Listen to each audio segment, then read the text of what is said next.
B of the Rules and Procedures, which is 3 minutes. The first item on our agenda, SE 2022-1556 Sharpenburg Campground, has already been heard in a public hearing on October 4th. Board members voted at that time to defer their vote until tonight in order to have time to thoroughly consider all the materials presented. 2 board members here tonight, myself and Ms. Ingram, were not present at that meeting and therefore will not vote on this item. We are going to leave and so as not to taint the process. And at this time, I yield the chair to Vice Chair Beverly Williams to moderate this item. Ms. Williams, it's all yours. Thank you. Oh, I'm so sorry. It's okay.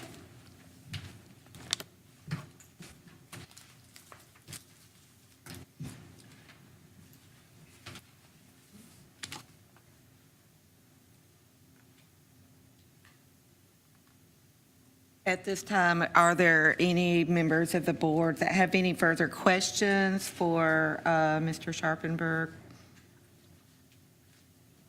Or have any discussion? Madam Chairman, I don't have any questions for Mr. Sharpenburg. I think he's answered everything that I could possibly think of, and he doesn't want to hear any more.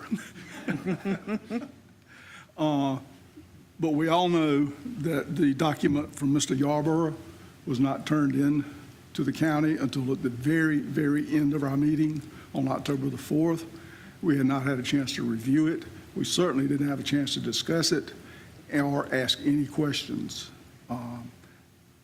Since we've now had a chance to study it, I would be very interested to hear any thoughts, questions, comments from the other members of the board, if there are any. I read over it. As far as the concerns about that he had about not conforming to the area, the RV campground, in my opinion, is going to be striving to keep a natural area and be, you know, in compliance with the rest of the properties. He was concerned about people, you know, coming in there drinking and having guns. Well, they're a hunting club. They have rifles and everything. My concern was about the safety of the people in the RV campground, being safe from the hunters on the adjacent property.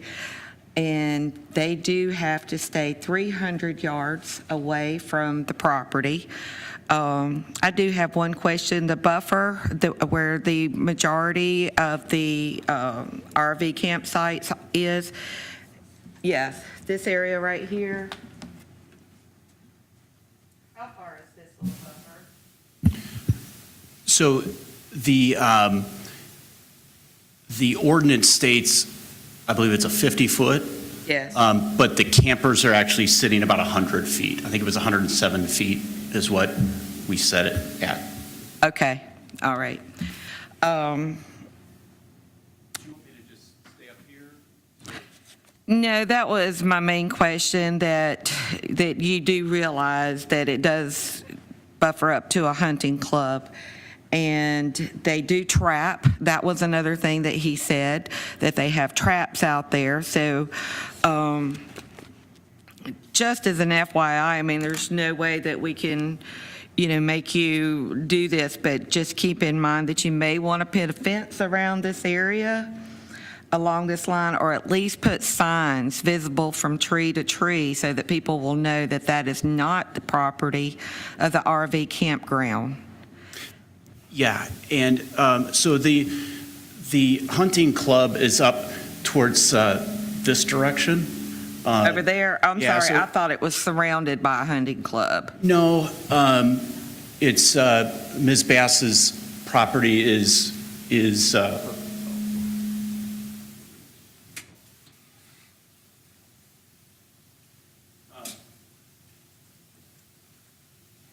Bass's property borders right here.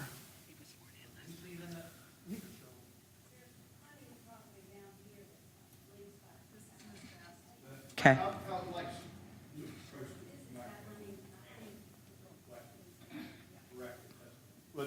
The DNR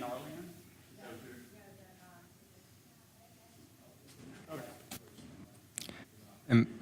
Madam Chair, I think, the public comments on this was taken at the last meeting and just Yes. reserved vote. So if you are going to open it up to public comments or additional questions from the public or information from the public, I think you may have to address that with All right. council. Okay, all right, I appreciate that. I was looking Madam that was Chairwoman? fixing to happen, and I wasn't wanting to open up the public. I just wanted to clarify on that. There are neighbors here that have now finally been given an opportunity to show up, and you've given ample opportunity to Sharpenburg to answer questions, add more testimony, make inaccurate statements. I think there's I mean, you've got to open it up to accurate information.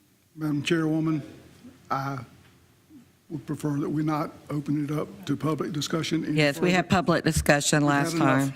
The record reflect those who requested the opportunity to speak are adjacent neighbors from the Coleman family that are here. I understand they had opportunity to either send a letter, email, or talk last time. Thank you. They showed up and they signed in, they given the opportunity. May the record reflect that they were denied the opportunity to speak. To answer your question about the fence and such, I did, in the conditions that I wrote in here, I offered, that I presented in between after the last kind of a. Yes, I a, understand. I remember what you said, but I just wanted to make sure that I was thinking right. So I feel better knowing about that. Thank you. Okay. But with that being said, that was my only concern. But this, also that the note stated that this property is also providing people a place to stay. Duke Power is coming into the area. They're going to put on the rapids and everything. They're working hard to try to build up to make it more accessible for people to come in for access. So I think that was a good point that he brought up, that as far as being a negative impact to the area, that it would be a positive impact. But those were my thoughts on that. Have any discussion? Okay.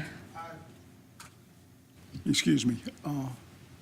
Madam Chairman, I have a few comments I'd like to make about Mr. Yarborough's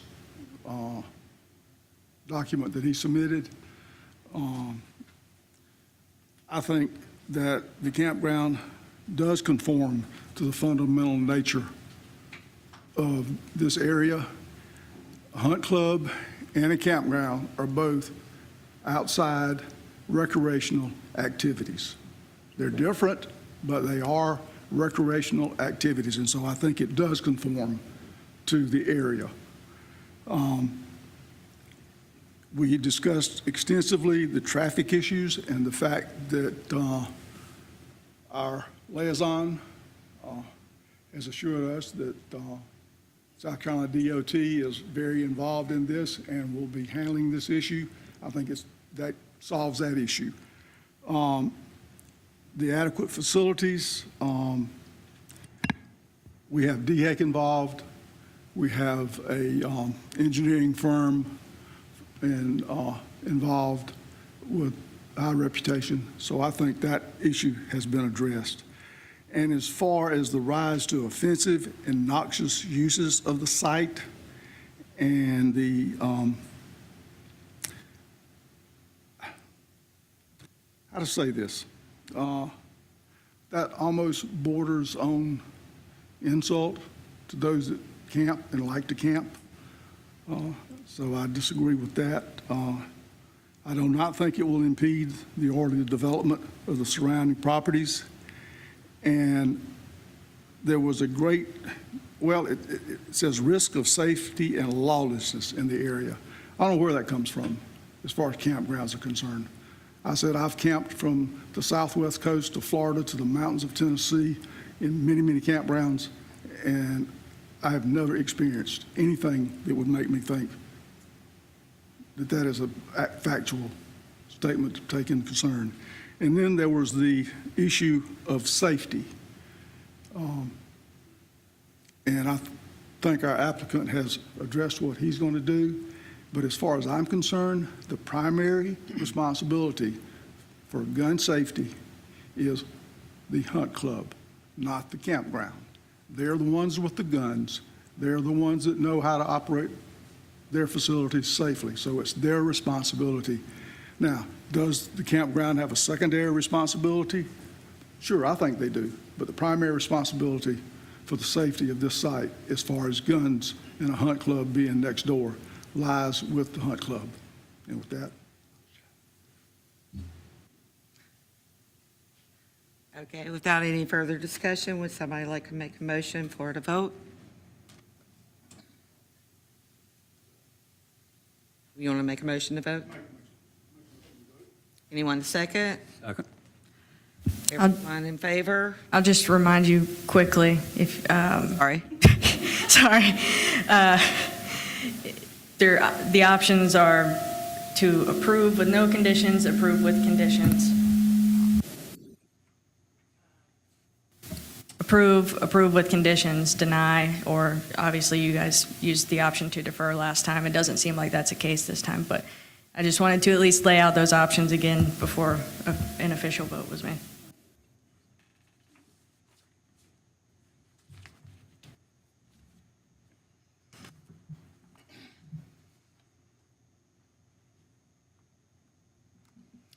Okay. Would anyone want to make a motion to approve the application or deny the application, approve with conditions, or defer the vote to the next meeting? What would you like your motion to be? I go along with that, and I'd like to add a condition to that, that the time period for the stay be 60 days initially and a 30-day period in between that stay. Okay, so you make a motion to approve as stated. He wants to, we have to vote on the, yes. Two different votes, okay. Okay, so we vote on his first. And Madam Chair, so you have a motion to approve by Mr. Keys. You have a second motion, which is a motion to approve with conditions by Mr. Couch. Neither motion's been seconded at this point, so actually you don't have to vote on either motion yet. You need to have one with a second before you would come to a vote. Okay. You make a motion to approve the application? Okay. All right, so now you have a motion on the floor to approve with no conditions that's been seconded. Your options are, obviously, someone could ask that that be amended, or you can have additional discussion. If there's no additional discussion, you could have your vote. Okay. I'm adding with my condition that the 60-day is the initial stay with a 30-day stay, a 30-day break in between the stays. That makes sense? So that's a motion to amend? Additional motion? Motion to amend. You want a second? Okay. Okay. So we'd have to vote on the amendment first. Okay.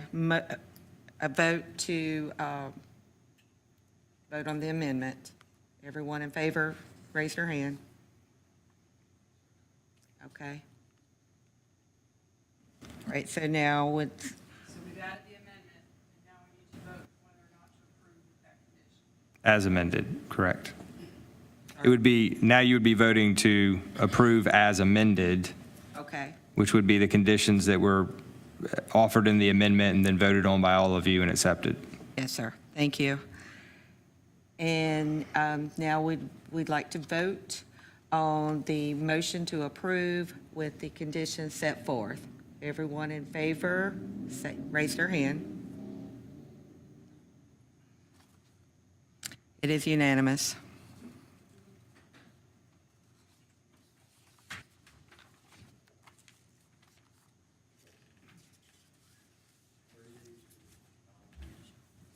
will recall Chairman Liu and Ms. Ingram.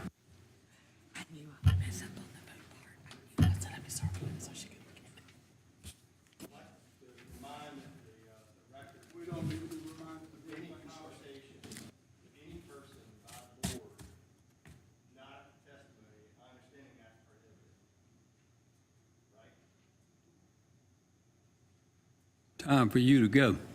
Yep. See you later.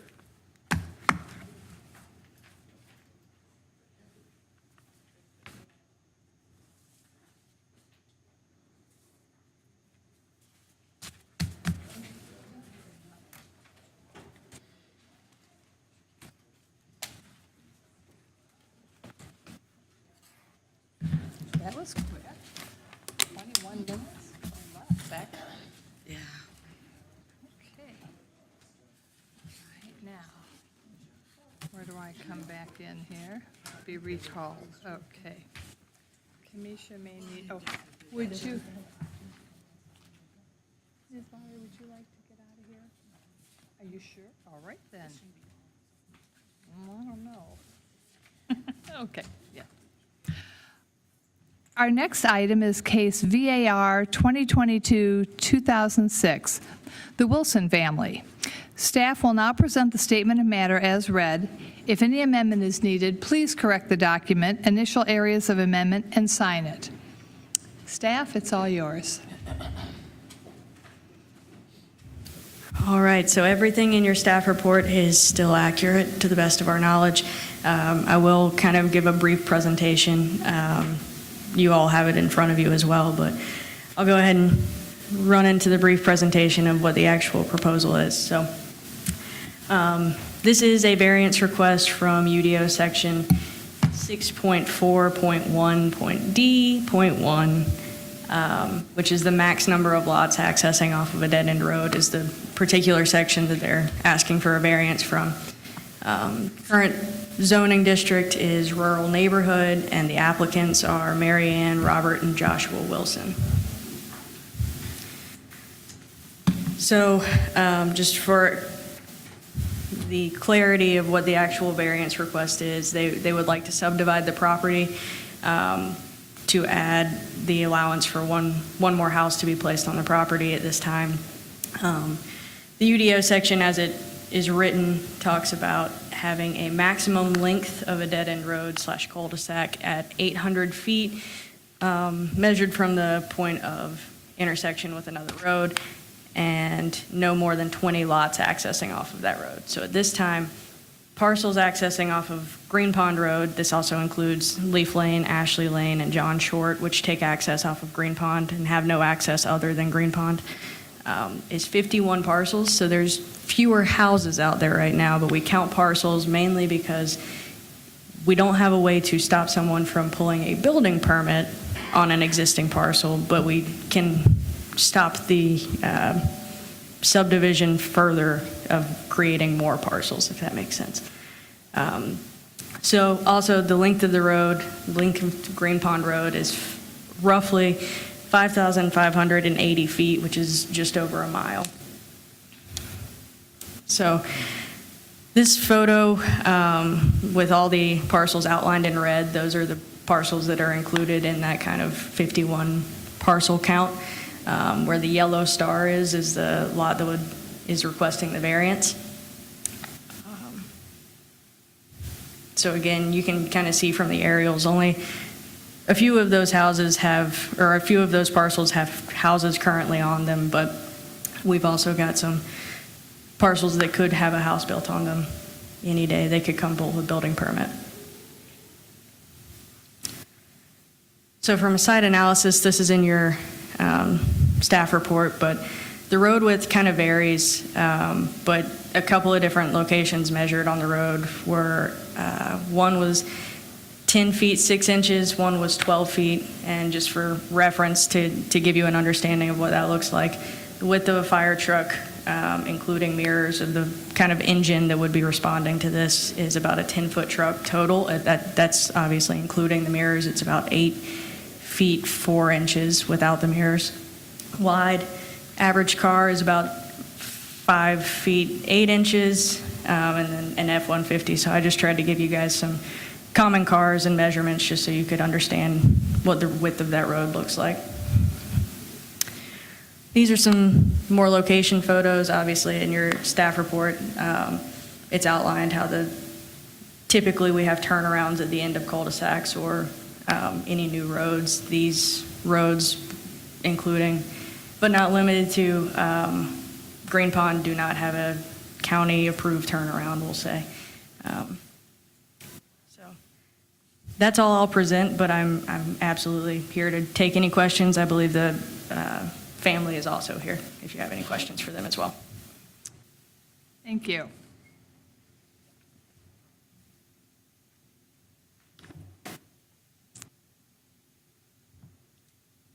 So we would like the applicant to come up and present. I don't know that they would necessarily present anything, but they are here if you have any questions or would like to speak or hear from them. Okay, would the applicant like to approach?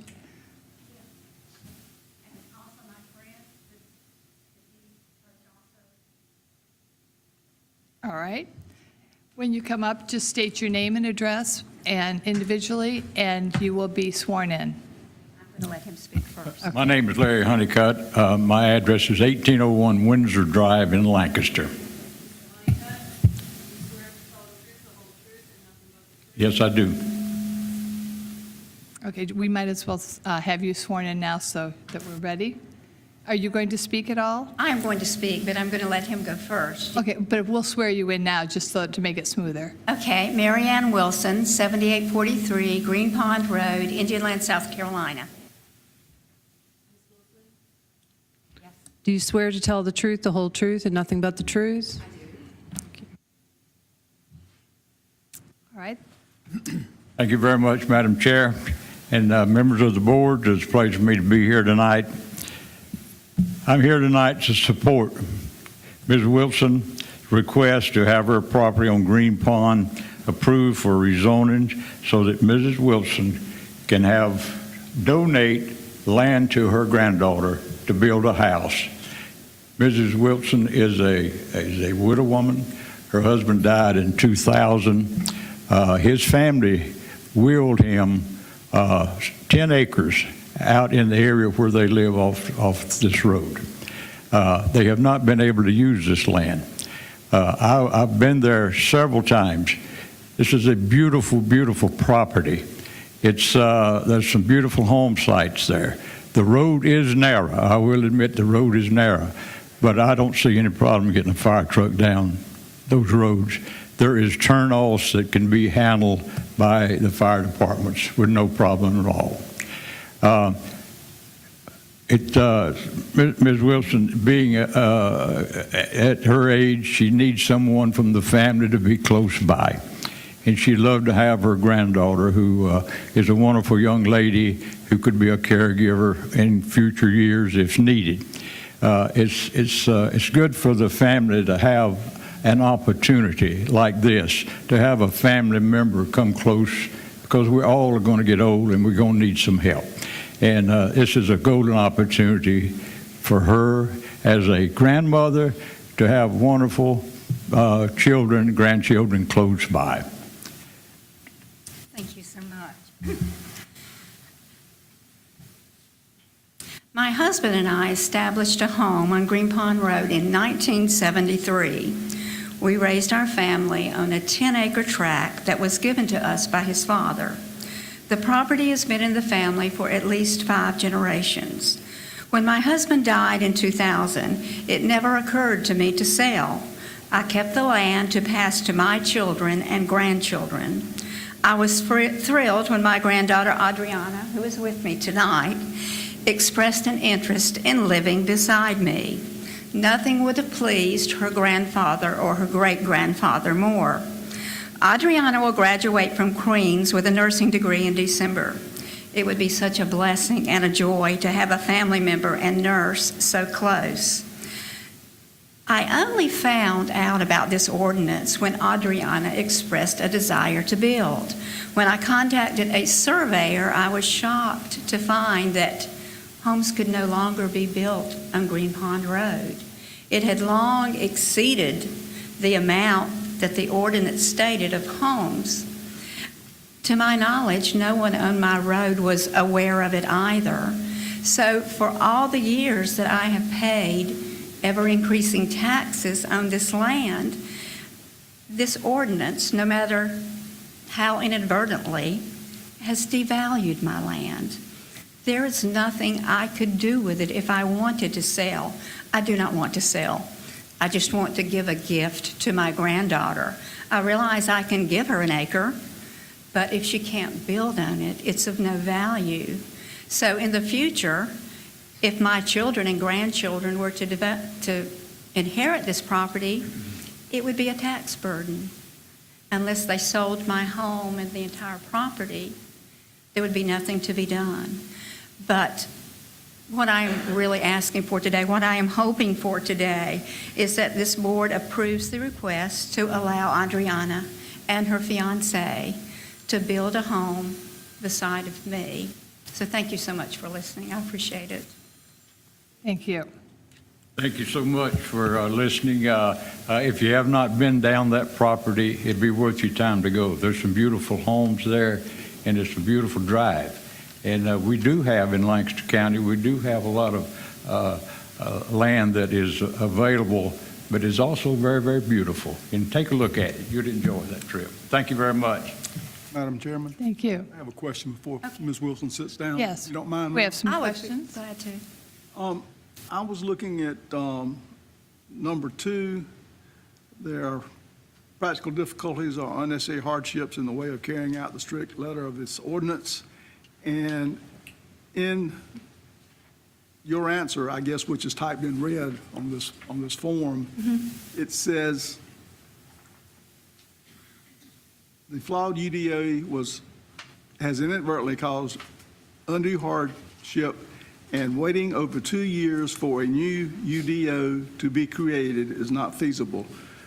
I'm really curious where that waiting over 2 years for a UDO comment comes from. Okay, what I was referring to, it has been my impression after speaking with the zoning office that the rule book, which was approved back in 2016, 2017, was being rewritten, and there was a possibility that things may change after that is done. We have no way of knowing if changes would be made. When I said that it would be a hardship in waiting, Adriana would like to move on with her life. I think we all know what interest rates are looking like. And so just to wait for the rule book to be rewritten, I felt like would be a hardship. Thank you, ma'am. I knew that question had to come from Thank statement you. had to come from somewhere, and I Right. just wanted to know where it came from. Did I answer it? do Yes, you think? answered it very well. Thank you very much. Okay, thank you. Reflecting back on the same statement, it says that by carrying out the strict letter of the ordinance, it renders our land useless. I think you mean to divide it up, but it's... Well, my land, if I were to sell, which I have no intention of selling, if I were to sell my land, I could only sell my home and the entire parcel, because no one would want to buy property that they could not build on. A good example is the 7-acre tract of land that's beside me that has no homes on it. The family that owns that pays close to $4,500 in taxes a year for it. A member of the family has now passed away, and they want to sell the property, but there's no hope in them selling it if you can't do anything with it. So that's where that was coming. Okay, their land would be useless, but yours remains a homestead. You Mine still have- remains a yes. homestead. I was just speaking of a neighbor's property. Absolutely, where they are. absolutely. And Does anyone else? Mr. Couch? Mr. Honeycutt, I agree with you. I visited the property myself, doing due diligence on it, and I think it's a very nice area, ma'am, and I think it's very nice of you to consider your grandchildren. And Where, just for informational purposes, where are we talking about on that track that she may put her home? Do you have a picked out place or not? Yes, we do. Prior to reaching my drive, there was a driveway before my home. Right. And on that driveway, there are 2 homes that can be accessed in the back. She would use that same drive. Okay. And she would be just beside of me. Between me and that drive is where. Okay, and that goes in, turns just before you get to your place, to the left, goes in and turns to the right and comes in behind you. And there's an existing home back there also, right? That is correct. And it'd be near that, is what you're saying now? Right. She Okay, would not need to have an additional drive that would be cut. okay. All right, thank you, ma'am. Could I make one more statement quickly? Certainly. In reference to the road being narrow. You know, as I said, I've lived there almost 50 years. And the road is in better condition than it really has been now. There's not as many blind spots. And there are areas that are narrow, but if you live on the road, you learn how to drive on the road. Obviously, you have to proceed with caution, but I've never had an accident on it and raised 3 children with beginning drivers, and they haven't either. So, again, thank you so much. I appreciate it. Thank you. I think the main concern is for first responders and fire people who are not familiar with the road, trying to speed to the aid of someone and encountering a road that's barely bigger than their one vehicle. I think that's a good point, but I also will say that in the Indian Land community, we have an amazing fire department. Most of those firefighters are volunteers, and they're familiar with the area. So, you know, I think that's to very much an advantage to us that they are aware. Okay. Jones? Madam Chairman, I think I have a question for Ashley. All right. Oh, let me get to that part. Let me say my sentence. Thank you very much. If we have more questions, we might call out to you again. Thank you for your presentation. The public portion of the meeting is now closed. Do board members have any questions for the staff?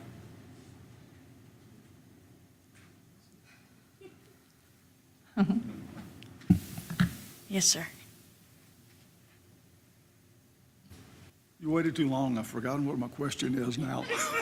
I do have a clarifying statement to offer, and I'll let you kind of think while I'm offering it. But so just as a point of clarity, the existing houses or the existing parcels on the road, if they are vacant, can still pull a building permit. We're not stopping building permits from being pulled along Green Pond. We're just not allowing any new parcels to be created. So I'll leave that there. The point here would be that there's already a home on this parcel, meaning we don't allow more than 2 homes on a parcel. So there's a couple of, I guess, mitigating factors on this site. Are there already 2 homes on this parcel? No, there's 1 home on this parcel. If they were to not subdivide the property and try and put another house on the property, they would not be allowed to do that either by ordinance. I think you might have misspoken. Let me a little Yeah, bit- one house is allowed. Use there is, I mean, if they don't subdivide it, can they put a second house on the property? Generally speaking, no. There's an allowance for accessory structures, but they have to be less than 50% of the footage of the primary structure, meaning they would either have to build a very, very large house to make this current house the secondary structure, or they would have to build a very, very small house to make sure that they were offsetting that. So to build 2 houses of kind of the same size or relatively similar sizes, they wouldn't be able to on the same property. No. And what restricts them from being able to do that? There's another piece of the ordinance. I'll have to dig around in the ordinance to find the actual section, but we only allow one home per parcel. I'll take your word for it.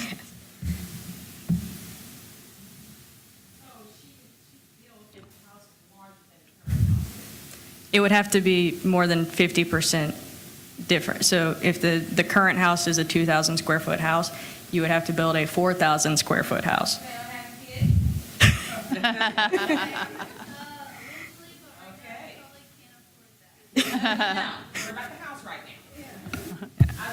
Okay. Ash- Go ahead. Ashley, do you know if this is a county-maintained road? It is a county-maintained road, yes, until you get to there's an end of county maintenance sign right at the end down there on that telephone pole, light pole. So until you get to the very end where it goes into gravel, that's kind of private drive past that, that I believe 3 houses access off of that private drive at the end. But the road itself is county-maintained, yes. And I'm not going to try to find it because I got so much paper up here, but there was a number of like 50 accessed off Green Pond, either actually on Green Pond or tributaries to Green Pond, and those are homes. No, so those are parcels because, again, we count parcels because we're not stopping building permits from being pulled on an existing parcel. So there are 51 parcels off of Green Pond. That does not necessarily mean there are 51 homes off of Green Pond. Thank you. Any other questions? I don't even, oh, sorry. Because she had her property before the UDO. And, okay, I love the UDO, it serves a great purpose. But here we are, these people are landlocked. I would be horribly upset, like she is, that she couldn't subdivide her property. But I'm also concerned that all of these other empty parcels, oh, well, we want our, I'm going to build a house and I'm going to give my kid a piece of land to build their house on it too. So then 50 turns into 100 overnight. Is there not anything we could do with county council to make an amendment for these grandfathered properties, or is this something we're going to have to review case by case? So there is a text amendment process. It's about a 4-month process, and without getting into the nitty-gritty of it, you can make amendments to the Unified Development Ordinance. So that is a possibility. A text amendment is a possibility. If you want to recommend that to county council, we are happy to pass that recommendation on these older county roads that are already exceeding. It would be difficult to track who owned certain parcels and how many, if they owned it before the last UDO or something along those lines. But if we did it on a kind of road basis of this road existed prior to the 2016 ordinance or something like that, that might be easier to track. So there is a possibility of crafting a text amendment through and going through the county council process to change the UDO. Yes, I hope that answers your question. Because otherwise we would be seeing this on a case-by-case basis. My concern is with all of the parcels you have, like Ms. Williams said, that my concern is with all the houses or parcels. If we start doing case by case, the UDO does not mention anything about relatives, no matter how wonderful the granddaughter is or being a caretaker. And if the next person comes and asks us for this, and they just want to sell that, and we stand in the way of their profit because they don't have a relative who wants to live there, I'm concerned about doing a case-by-case basis for everyone if they don't have. I totally understand this application. And the problem is that the code is silent on familial relations living on the lot as opposed to building a house and renting it out, even keeping it in the family, but having another house there. So I'm just concerned if we go to a case-by-case basis for 50 parcels, where we're going to end up. Yeah, that's a fair concern, and I think it's worth noting, this is not the only road that we have this problem on. So just off of the top of my head, River Road is one that we have pretty frequently that has lots that would like to be subdivided that haven't been able to based off of the same section of the ordinance. I think we have a running list somewhere in the office of the roads that are kind of tapped out right now. So the UDO was adopted in 2016, and this part of the ordinance was in that adoption process. Okay, for land, Yes, ma'am. yeah. So a firm provision is things that was done before something came up, this is grandfather land. Because some parents punish them for the law. Because they've had their land for so long. And had they subdivided prior to, that's how the ordinance is written. No, that's not the definition I'm looking for, no. Because it's like this, if you own the land already, so it's almost like you telling me it's no point in having private property because I can't do what I want to do with it because of the ordinance. And that's basically what you're doing. The- Yep. Fair, no, Yeah. no. Well, that's what we're up against, and I think we need to really consider this, and yay or nay have approached county council to immediately do something, because there has to be a way that these people can take advantage of their property, and River Road's another one. It's not as narrow as Green Pond, but it's pretty narrow on River Road. And by the way, I'm on the Christmas parade committee, and by George, that fire truck went down that road and did a 3-point turn, come around. Okay, so they can do what they need to do.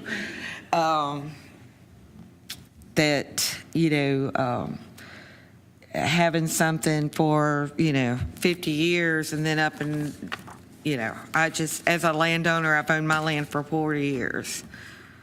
So I understand, but there's got to be some type of grandfather clause. Yeah. Madam Chairman, could I ask Ashley a question, please? Of course. When you say plots, I noticed a sign when I went out, Mike and I were out there at the same time looking at this property. Just happened to run into each other. I saw a for sale sign for like 34 acres. If you go look at the plat, and that is one plat, it's 34 acres. Somebody wants to build a house, they can build one house on that 34 acres. Correct, as the ordinance is written right now, yes. And so basically, it's when you're saying plot, you're basically saying what the plat shows. All right, on this one, there is, and I've noticed this in the notes, that there is 1 acre in the middle of this. Is that owned by Mrs. Wilson, or was that deeded to someone else? It is not owned by Mrs. Wilson, but I have, There's an acre in the middle. This Yeah. plat is very, there is different ownership on that parcel. If that is, there is different ownership on that parcel. I have no knowledge if they're related or not. You're not talking about my home on the block. the There's a home Anglins. behind me that my daughter built in 2000. but there's this, in the notes somewhere, it says Yep. there is 1 acre in the center of this property. Correct. It's bounded about on all 4 sides. Yes, By Mrs. Wilson's property. correct. Is that correct? Yes, sir. And she just said it was her daughter built on that property in 2001. So there is, okay, so there's already a house on that property. Yes, And that's the driveway you were referring to, Mike? Yes, that's Okay, correct. okay, That's an egress driveway in there off of that, okay, I to understand that now. property, yeah. I was looking for another way around it, but I didn't find it.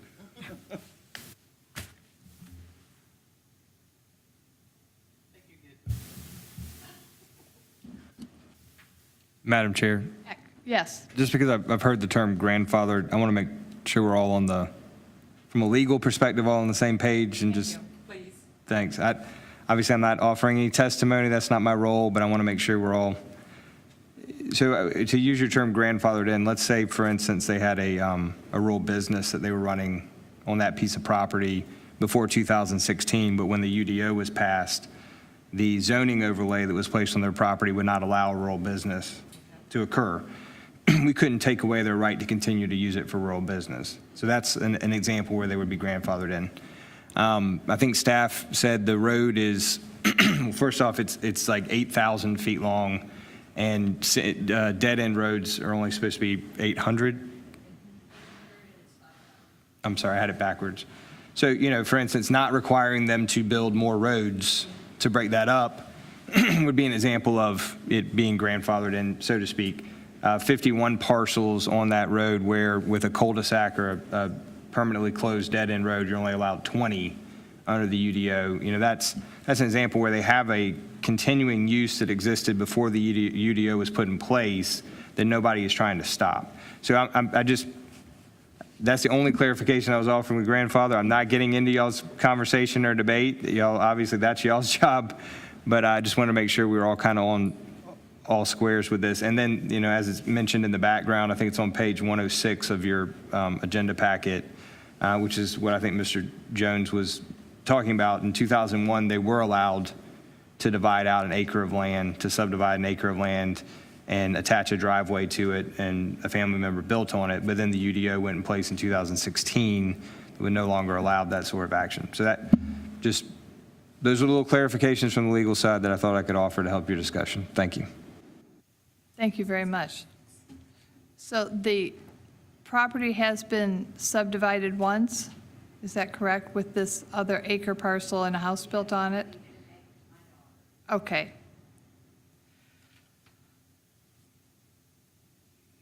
Staff, we are bound to go through the criteria that we have that you answered in red, and we have to answer them without taking into account relationships and so forth.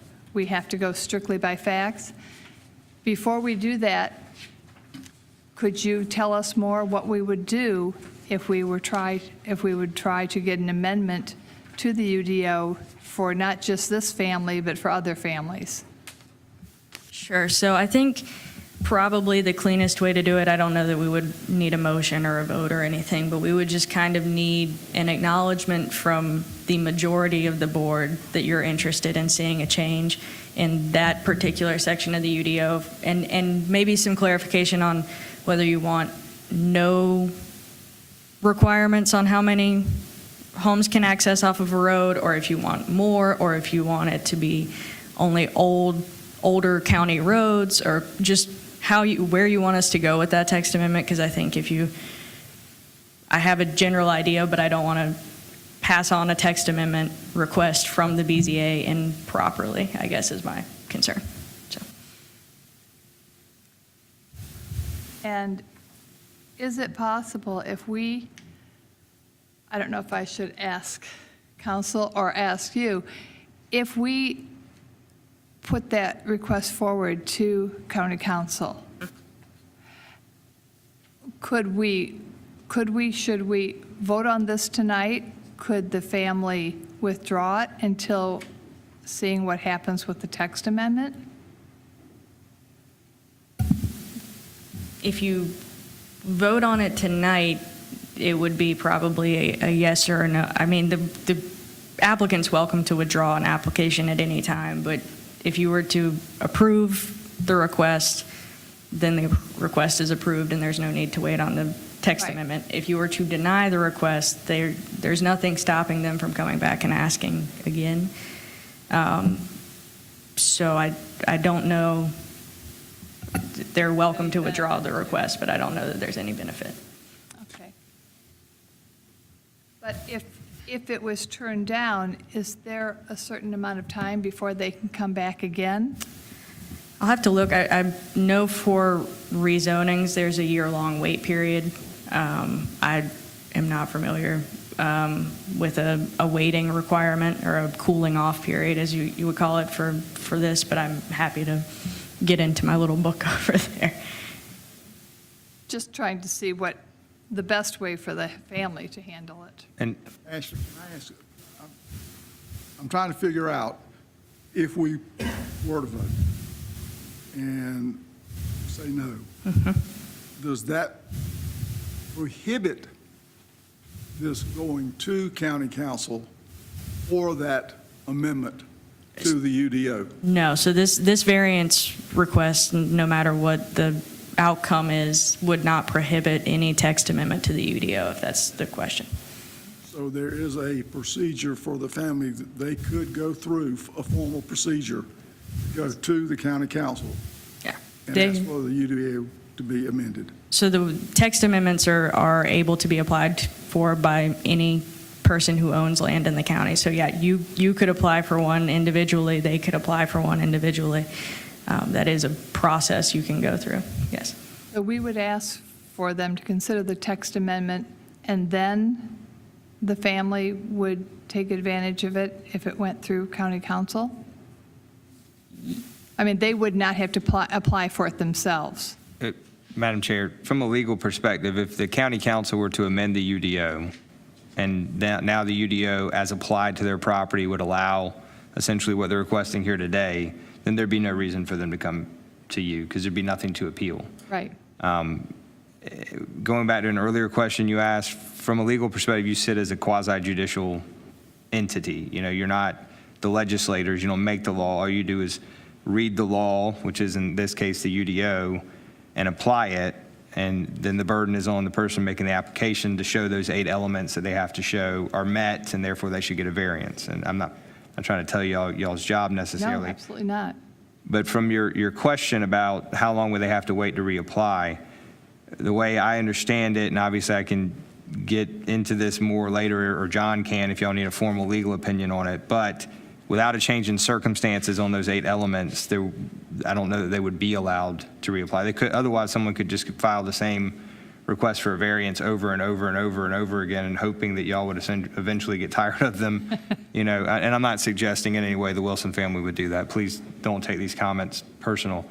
So it's kind of like a trial. You bring your case one time before the judicial branch. If you're unhappy with their decision, you take that up.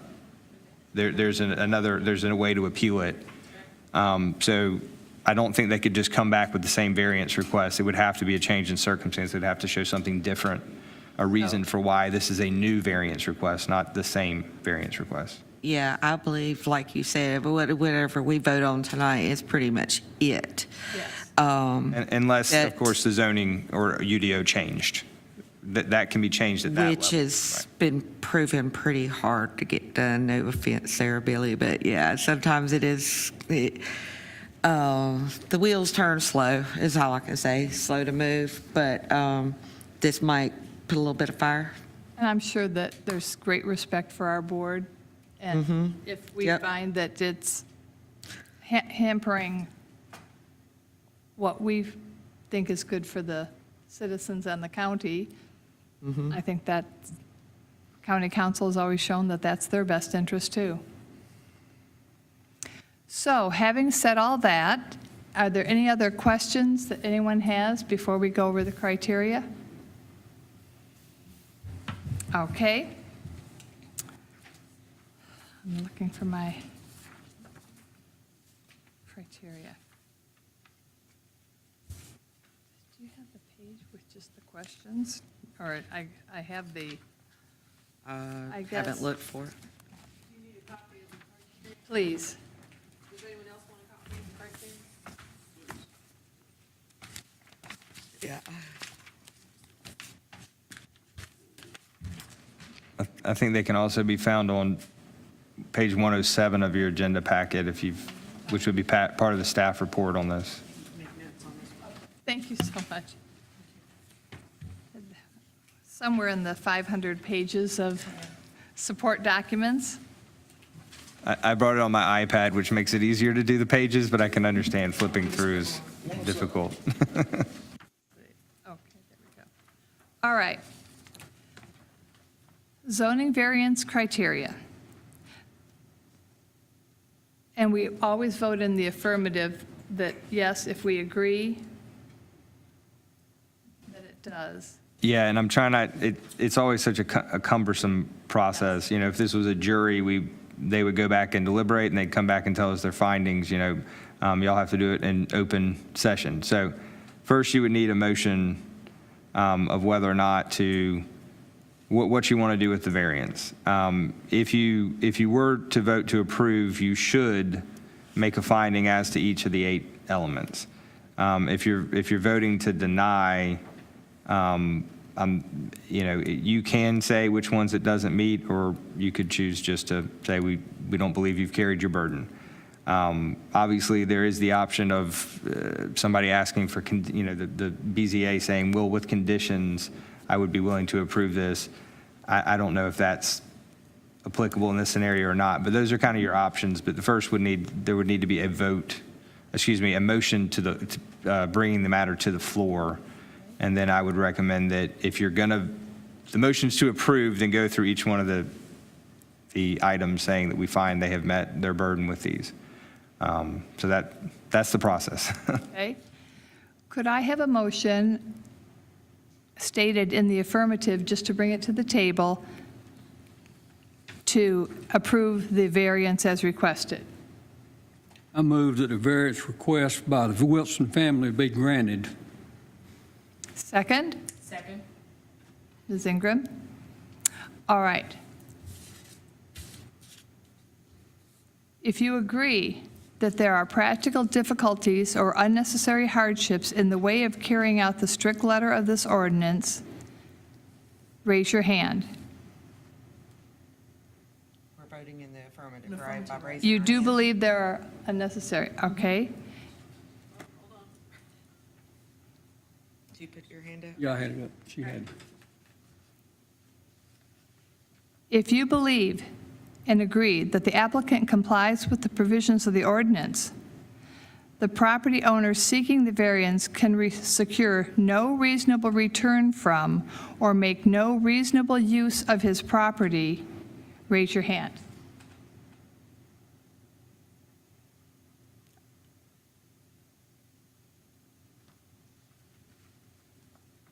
If you agree that special conditions and circumstances exist which are peculiar to the land, structure, or building involved, and which are not applicable to other lands, structures, or buildings located in the same land development district, raise your hand.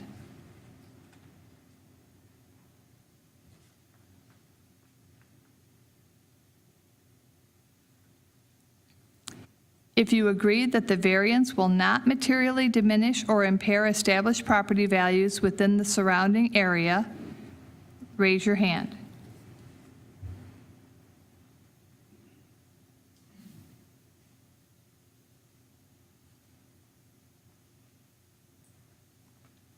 If you agree that the special conditions and circumstances referenced in 3 above result from the application of this ordinance and not from the actions of the applicant, raise your hand.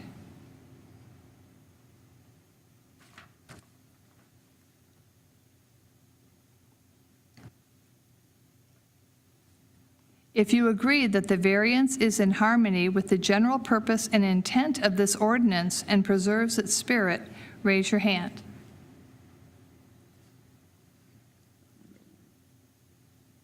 That was 3-3.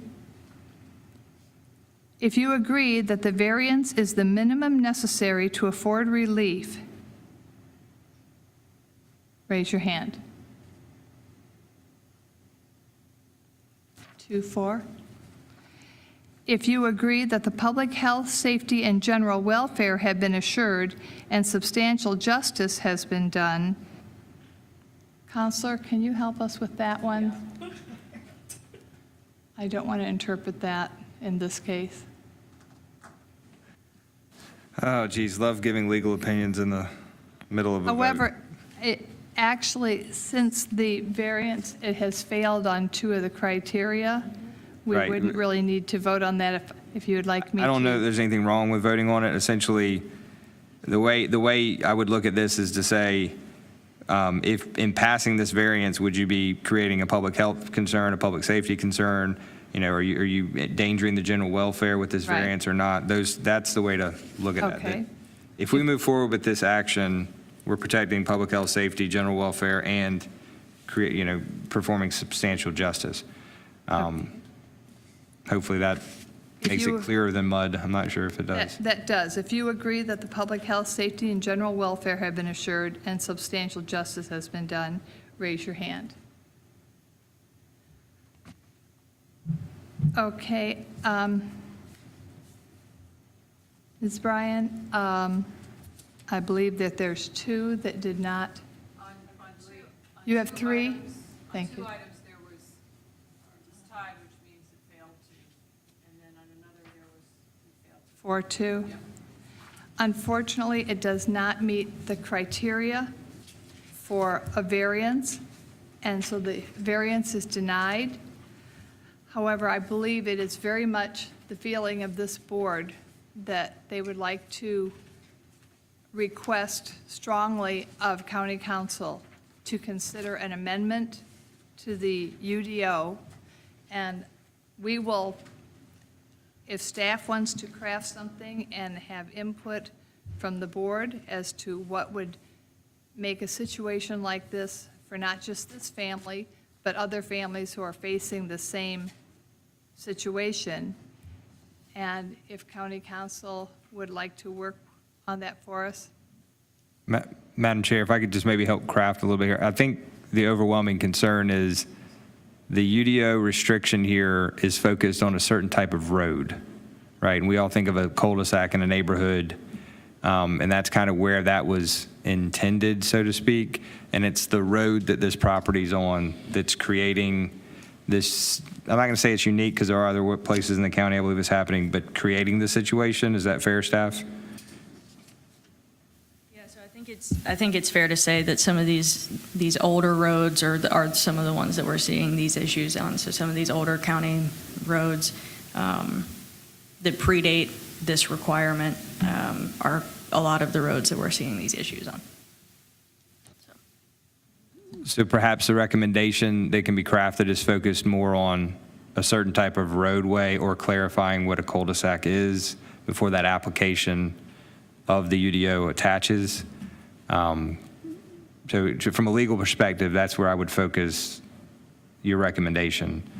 And I don't know for staff if you'd rather just work with John and then maybe submit it to the BZA to look at. We do that sometimes similar to a resolution, this is what we think it should look like. What do y'all think? That type of thing. But regardless, I think the road is your focus there. We can certainly start crafting something and present it to you all to determine if that is something that you're comfortable making that recommendation on, and then pass that on to county council. That's just another step in the process, but happy to do that. And I know we're not here to give you assignments or deadlines, but you graduate in December, so if we can ask you, since we're not going to be doing the preliminary work, to work on it in a timely fashion, I know that we would all appreciate it, and I'm sure the family would. Yeah, we can start working on crafting something. From a timing perspective, I don't know what that timing will quite look like. I'll defer. No, I leave it to you to decide that we are not here to give you assignments and deadlines. Hi, Madam Chair, I appreciate the discussion here, and so I think we've appreciate the feedback from the Board of Zoning Appeals on the desire or the positive feedback towards text amendment. We will certainly make County Council aware of that. There are specific entities that with the county that can initiate text amendments. I don't believe the Board of Zoning Appeals is an entity that can initiate a text amendment. Okay. So we will make the County Council aware of said desire. I would just also remind you, though, and I think it came up earlier, is that the county is in the midst of rewriting its current UDO. So there is a somewhat of a concern about changing ordinances while you're also rewriting the whole book and keeping a level playing field. So we're just going to have to balance those various issues, but ultimately we'll make the county council aware of this, and if they so want council or if they want staff to move forward with a text amendment, we'll certainly do so and provide feedback on that, and appreciate the interim county attorney's feedback on some possible boundary points. So just wanted to kind of share that perspective. I totally understand. I guess that I totally understand what you're saying. I think that the board just is saying that we are rather gobsmacked to find ourselves in position with cases like this, that it's kind of a strong gut feeling. I think I speak for everybody here that we would not like to come up with more of these cases if it can be taken care of with the text amendment. But I totally understand what you have just said. So, Madam Chairman, yes. I didn't bring these up because I knew we were going to go down these items on 107, and that's what we have to make our decision on. Yes. We don't have an option, unfortunately. We don't have the flexibility to vary from those items. But with that said, that road has been there for decades. And if there's a fire in a house down that road, the fire truck's going to go down that road. And so it is being serviced, and they are successfully doing it now with the fire truck, with the EMTs. So I think there's got to be something that can be done. I live on a road that I'm constantly going out in the pasture and picking up side view mirrors out of my pasture because it's so narrow and people don't remember their side view mirrors. But, so I'm familiar with the narrow road issue. Billy is too. But I don't think that's something that we ought to hang our hat on and say that's it. Maybe if the direction of the amendment, and I don't pretend to have knowledge of amendments to the UDO, could even be focused on property owned before 2016, before that ordinance went into effect.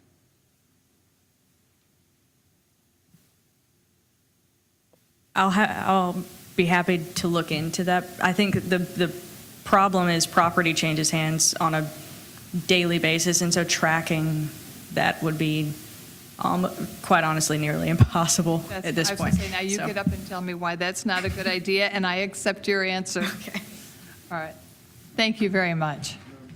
Yes, sir. One more thing. Absolutely. Turn on your mic, Mr. Good. Oh, It, red. it is on. Okay. I'm sorry, but it is on. And once again, I understand the restraints under which the county operates. And budget is probably the overruling factor. But the county has maintained this road for decades. And they could have addressed widening this road a long time ago. And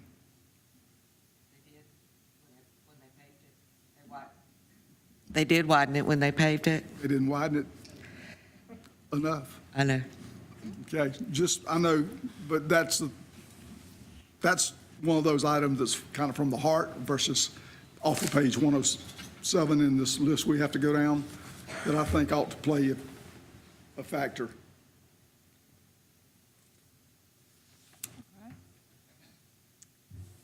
Okay.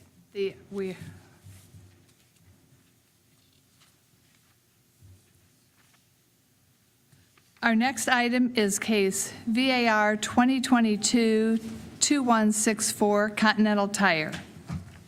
Staff will now present the statement of matter as read. If any amendment is needed, please correct the document, initial areas of amendment, and sign it.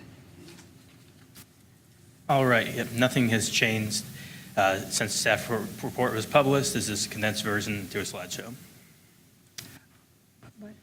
So to kind of go over and reiterate Thank you. what kind of the findings in the staff report, it's a variance from the UDO, section 7.4.5A, which is the maximum size of wall signs. The site is located at 1749 Macmillan Park Drive, and the property is approximately 32.8 acres. The current zoning is light industrial, and the applicant is Continental Tire. On the right-hand side of the slide, it's kind of a location/zoning map. the large pink parcel, that is the Macmillan Business Park, and you can see to the north of that is Fort Mill Highway, and then farther down, it meets up 521, and York County is located kind of behind the subject parcel. As to the kind of the what's in question here tonight, for the light industrial zoning district, the current sign area requirements are 50 square feet or 1 square foot per linear foot of building wall, whichever is greater, and there is a 75 square foot building maximum for this.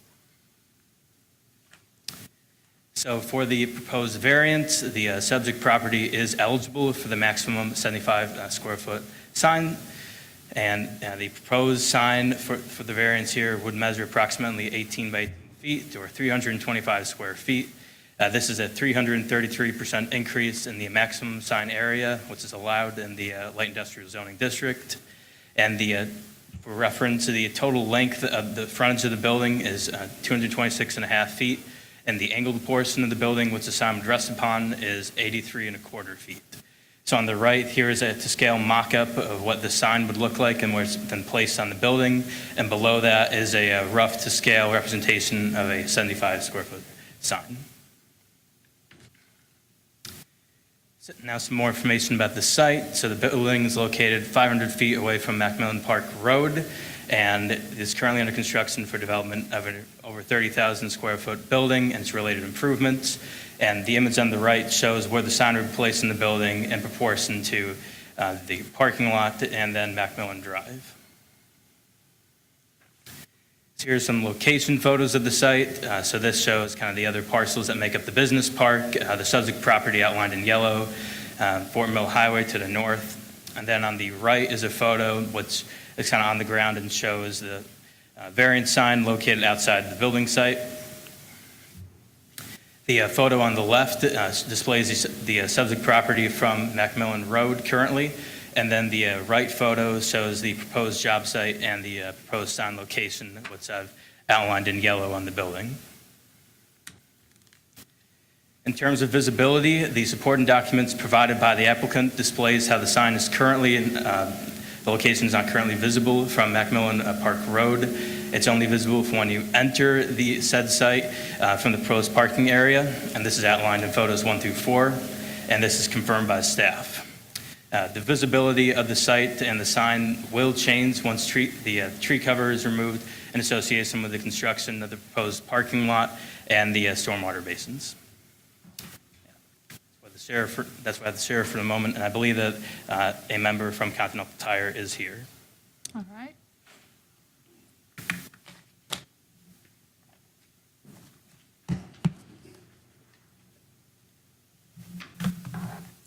If you gentlemen would come up, good evening. If you'd state your name and address so that you can be sworn in. Yeah, yes, ma'am. My name is Scott Barnett, and our address is 1830 McMillan Park Drive, Fort Mill, South Carolina, 29707. Mr. Barnett, do you swear or affirm to tell the truth, the whole truth, and nothing but the truth? Yes, ma'am. My name is Steve Knighton. I'm with Continental Tire. Same address, 1830 McMillan Park Drive, Fort Mill. I'm sorry, sir, what was your last name? Knighton, Knighton? Knighten. Okay. Mr. Knighton, do you swear or affirm to tell the truth, the whole truth, and nothing but the truth?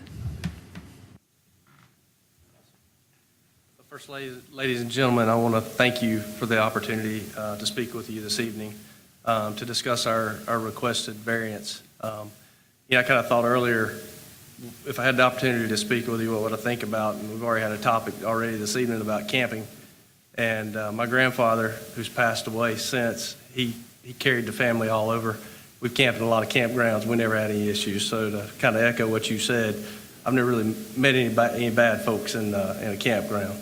But I did want to take the opportunity to discuss with you, what we'd like to accomplish. But I think more important, my grandfather always taught me and told me that, if there was a reason to thank somebody, that you should thank them. And before we go too far into our discussion, it's really not a right to be here in Lancaster County. It's a privilege, and to be in the state of South Carolina. And our board can direct us to be anywhere around the world. right? This is a headquarters that we're building, a campus for the Americas. It's in Lancaster County, South Carolina. So I think that's real important for all of us to remember, and it is a privilege to be here. What we're building is a campus, and historically, long-term, we've leased our facilities, and we've bounced around. We've been in Ohio and in Charlotte, and we're luckily here now. We call it home. And when we started on this project, we got a different director from our board that said, build us something that we're going to own and build it so it has a 50-year life. So we're here to stay. And so I think that's really important for us to know. What we're trying to do is have a campus that's Global Fortune 500 that we can use that you're proud of and we're proud of, but also is great for the community. With that in mind, we took some pictures that we wanted to share today to show you this sign. It is 18 feet round. I think if you measured it, with the calculus or math, it's probably 250 plus square feet. If you took the glass out that you see through it, it's probably 50 square feet or 60 square feet because you can see through and it's not illuminated. But I think the other topic is we don't think it poses really an undue burden to the community because we've surrounded the parcel with the forest. And that's another feature that I think that we're trying to do for everybody is you'll see it's surrounded, so you can't really see it from the road. So we got a couple photos I want to share with you. Obviously, we'll entertain some questions. We took these this morning, so you could have today's view. And I heard the comment about, the trees could change as well. First picture we took, and Steve can help me out here, the first picture was in front of the building. So it's similar to the picture you have here. It's what.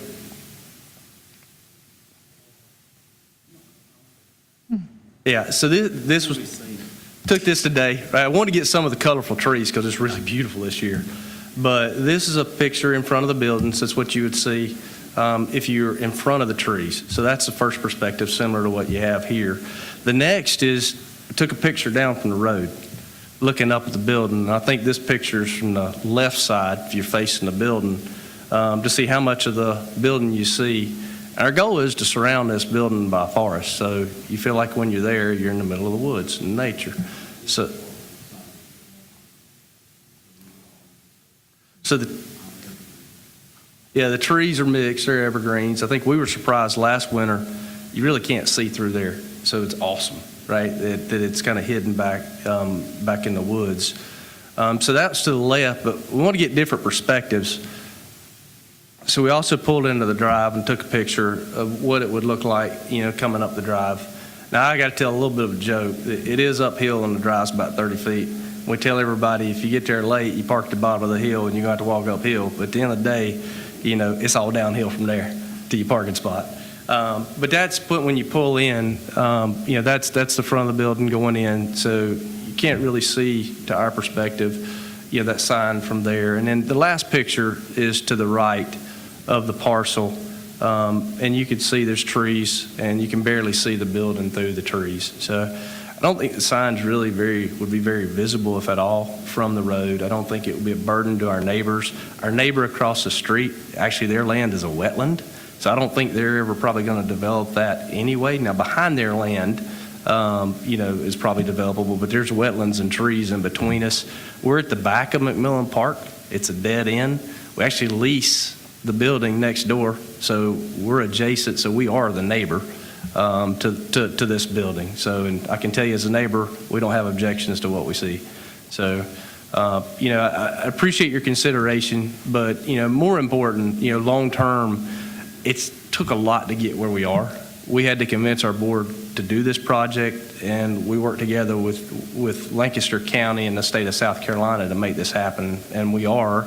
And all of your staff are working really hard to make this happen, and from building inspections to everything. So I think it's kudos to the county because we don't get this done without a partnership. And I can tell you, I get to do all of our real estate work in North and South America for the company. You can go anywhere, and I'm glad this is home. And I want to grow. And I think the best way to grow is to work together. I know we are investing a lot of money, and I hope that creates a good positive tax effect for the community. But even more important, we hope that your children and your grandchildren also take the opportunity to come join us and be part of our global corporation. So With that, I'm more than welcome to answer any of your questions, but I think if I leave you with anything, it's most important, my grandpa would say, to say thank you for everything that you guys have done. Thank you. I should start out by saying I'm from Ohio. What part, just out of curiosity? Toledo. Okay. Well, we still have operations in Ohio as well. Okay. So, yes, ma'am. Yeah. Just in, wanted to make that perfectly clear. And I'm sure when you were speaking just now that staff is making this hard to is working hard to make this happen. I know you didn't mean to infer that the staff is working hard to make the sign passage happen. Oh, no, ma'am. Okay. No, ma'am. All right. Just wanted to make that clear. Yes, ma'am. Okay. Does anyone want to start us off with any questions for the applicant? I do. All right, Ms. Ingram? Fine. No, Yes, absolutely. Thank you so much for being in Lancaster County. You're bringing jobs. I appreciate that. Yes, ma'am. And I hope you guys are going to be here for a long time. But my question is this, you want to surround the property with trees. Yes, ma'am. What's the point of the sign? When you walk into the front, you can smile when you see the sign. On the inside. Go ahead. We bring our customers here from around the world. We're very proud of our logo. And we don't want to have a headquarter building for North and South America that we bring GM, Nissan, Ford, BMW, all of these people, we don't want to bring them there and show them this very nice building with, to be just bluntly and not insulting, a little Mickey Mouse sign on the front of the building. So, if you go up to Lowe's right above us, you'll see a sign that's far more than the 75 square feet. You go up to Red Ventures right above us, and you will see a sign that is more than the 75 square feet. So we drive around and we see these other businesses, and they're not headquarter businesses. They're buildings that are selling products, okay? And they have these type of signs. And so here we are on the end of a cul-de-sac where you can't see us. We're way out of sight. We want it to look like Asheville, basically. We said we can't lure people where we're at because we don't have what Charlotte has, and we want talent. So we can't have the dry cleaners. We don't have all these other things. We don't have 100 restaurants. But what we do is we have the outdoors. And so when we started this, we said, we went to the Whitewater Center, so we want to do like this and like Asheville. We want where we can draw talent in, where people can see wildlife, where they can see turkeys out the door, deer out the door. It's 3 stories high. You can see a lot of trees and a lot of country because we're way up on the hill.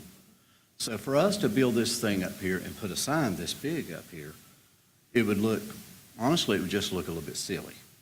Now, does it meet those regulations? Probably not. And we understand that. But this is a sign that is not a solid piece of something that's up there. This is a sign that has a bunch of little letters, a horse, and a little ring around it. If you took that sign really and compacted it down into what it is, it's probably 50 square feet. But yes, it is 18 feet across, but it suits the building. And if you look at that picture, where that yellow is, our sign is not that blatant. That's misleading. You can't see our building at the road. And we showed you pictures taken today. We went and took them ourselves this morning. Our intentions are to build again on the other half of this building. The building is in the shade, it's got a dog leg, and then we're going to build off of that another dog leg and out. So it's going to be a big building. So for us to put a little sign on it, it's like, you wouldn't do it at your house, I wouldn't do it at my house, we wouldn't do it at any store. So we feel like what we're asking for in relation to what we're doing is reasonable. It is not a big orange something other, because we don't even want stuff that stands out much, because the orange you see, that is waterproofing. The gray you see, a lot of that gray goes away. That's wood grain. There's going to be wood grain metal panels that are there. So it's going to, you're just seeing a piece of it. It's going to really look awesome. And for us to stick a little bitty something up on there just does not make sense. Is that the size, per se, of the sign's going to be? They said that it was. But if you go look at a real picture of it, and they presented it there, that's what it would look like. And the sign is not illuminated. It's not illuminated.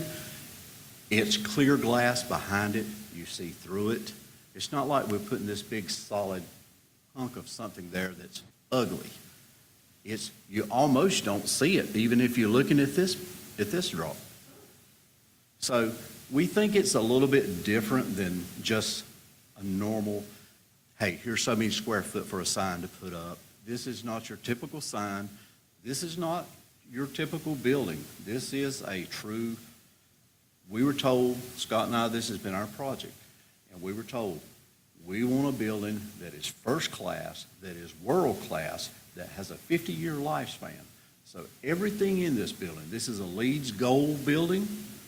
It has every kind of energy efficiency you can imagine, and we paid a lot of money to do that, to make it efficient, so we could hang that thing in the lobby for our customers that said, this is LEED's Gold. We have solar panels. We catch our water off the roof. It goes into a cistern. It waters plants outside. It makes a little dry creek bed wet when we have water. We don't even let a lot of water run off. Our retention ponds at the front of the site, they are built to handle this next expansion, so we don't even have to disturb the ground again. We don't have to go in there and take a bunch of trees out. So we've been very sensitive to that, and we're looking at spending quite a bit more. Matter of fact, if we have enough in our budget to add a bunch more trees that are in the 20, 30-foot range possibly, depending on the money. So we think what we're asking is reasonable. Does it fit exactly within the confines of, your statutes, or your ordinances, I should say? I would say no. I would say exactly is an understatement. 333% exactly. And I want to echo what Ms. Ingram has said. We're thrilled you came to Lancaster County. Obviously, it's a plus. What you're doing for the building does sound amazing. But my first question was, when I saw this, would you lose any revenue or money if you didn't have an 18 by 18 foot sign? I'm going to tell you this, and Scott's probably hoping I'll shut up, but I'm a very forthright, honest, I have no games to play. If you go down your list and say, do you do these 8 things? I'm going to tell you right now, no, we do not. That's why we're here asking for something different.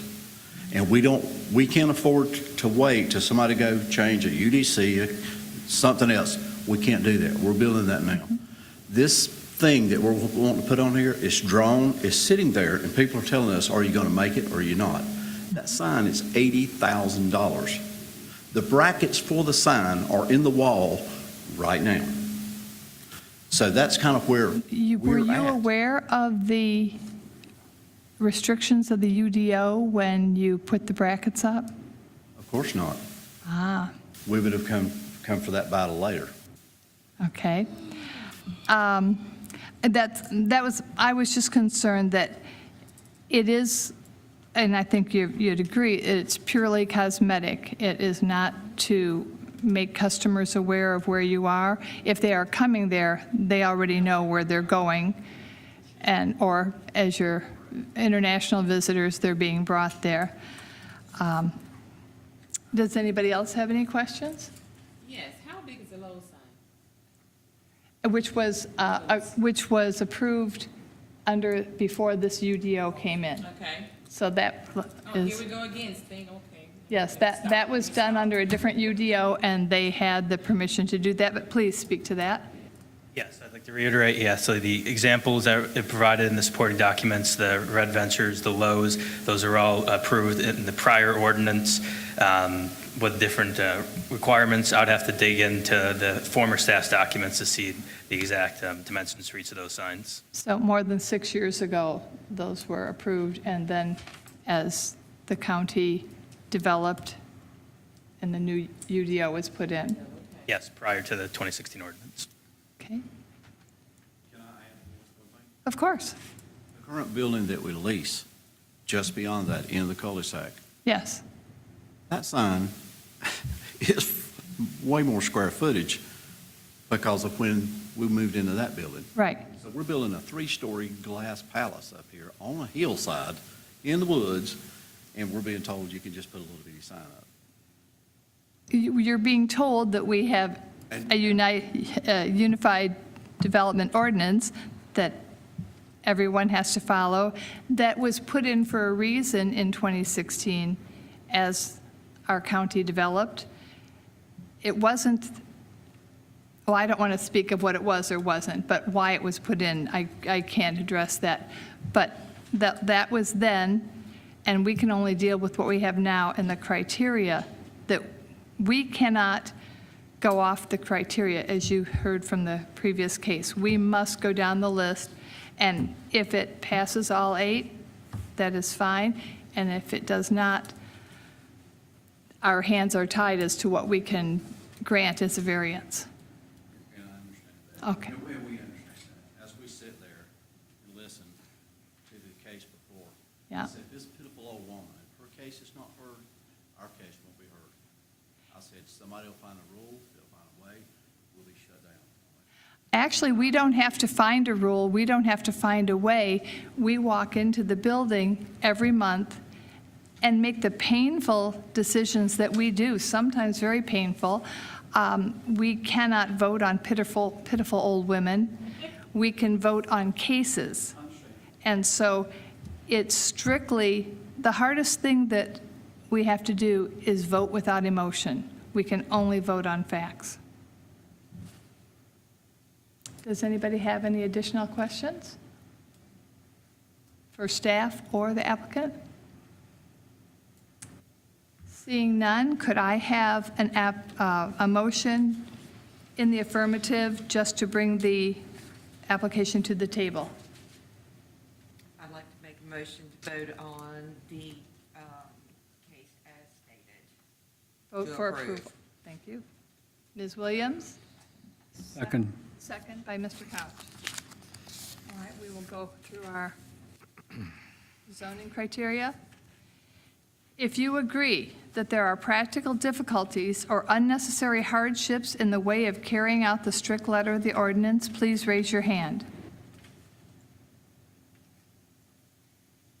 If you agree that the applicant complies with the provisions of the ordinance, the property owners, that if the applicant complies with the provisions of the ordinance, the property owner seeking the variance can secure no reasonable return from or make no reasonable use of his property, please raise your hand. Mr. Couch. If you agree that special conditions and circumstances exist which are peculiar to the land, structure, or building involved, and which are not applicable to other lands, structures, or buildings located in the same land development district, please raise your hand. If you agree that the variance will not materially diminish or impair established property values within the surrounding area, please raise your hand. Unanimous. If you agree that the special conditions and circumstances referenced in 3 above result from the application of this ordinance and not from the actions of the applicant, please raise your hand. If you agree that the variance is in harmony with the general purpose and intent of this ordinance and preserves its spirit, please raise your hand. If you agree that the variance is the minimum necessary to afford relief, please raise your hand. And if you agree that the public health, safety, and general welfare have been assured and substantial justice has been done, please raise your hand. The variance is not approved due to not meeting any of the 8 criteria, and staff will send you a letter to let you know. Thank you, and thank you very much for being in Lancaster County and building your glass palace. It truly looks like it'll be a beautiful place to work.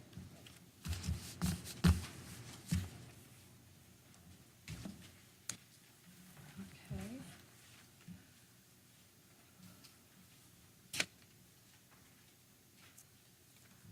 And And do we have new business?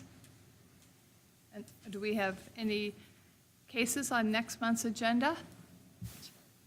As of 5 o'clock today, no new cases have come in for next month, so it doesn't look like we'll be having a meeting. I believe Jennifer's been in contact with you all about setting up a time for some training, so we may see you in the interim, but we will probably not see you in this format in December. So I would look forward to having some cases next year. We've had a number of pre-application meetings, just applications haven't actually come in yet, so those can come in any day, but as far as meeting the deadline for December, that was 5 o'clock today, so we have nothing. And do we have any more on the education? At present, I think I sent the email to all of you with the link regarding that there's a daytime Zoom conference that we can host if people want to attend it here as a group.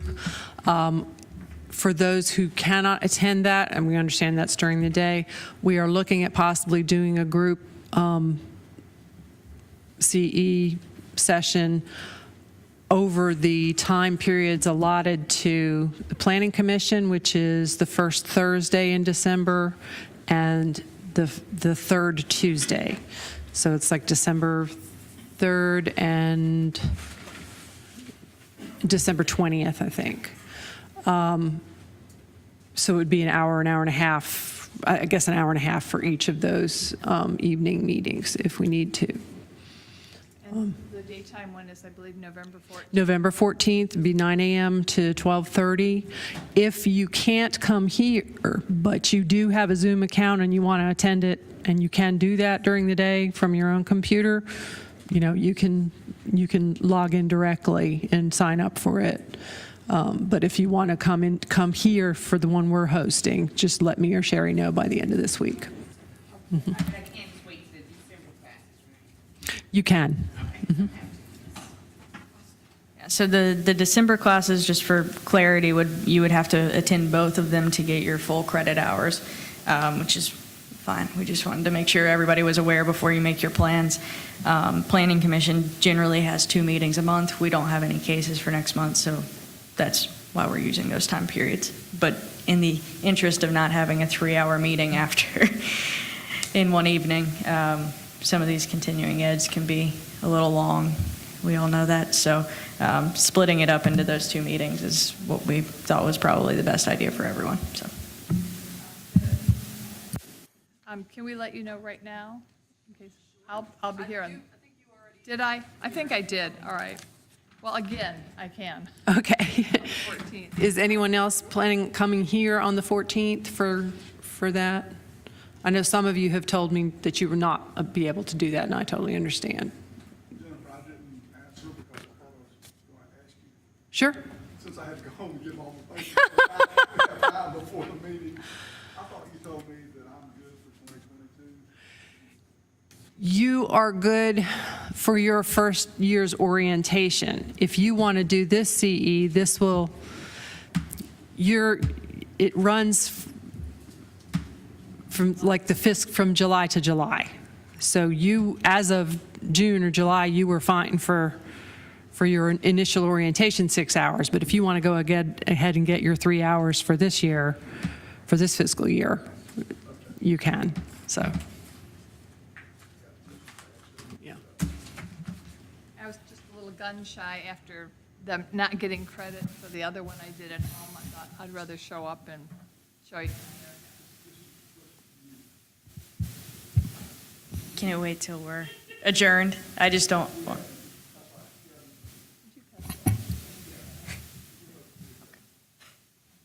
What's that? Wait till is there anything else before we adjourn? Seeing nothing, could I have a motion to adjourn? Make a motion to adjourn. Second? Mr. Couch, Ms. Lowry, Mr. Couch, all in favor? Unanimous. Now, what did you want to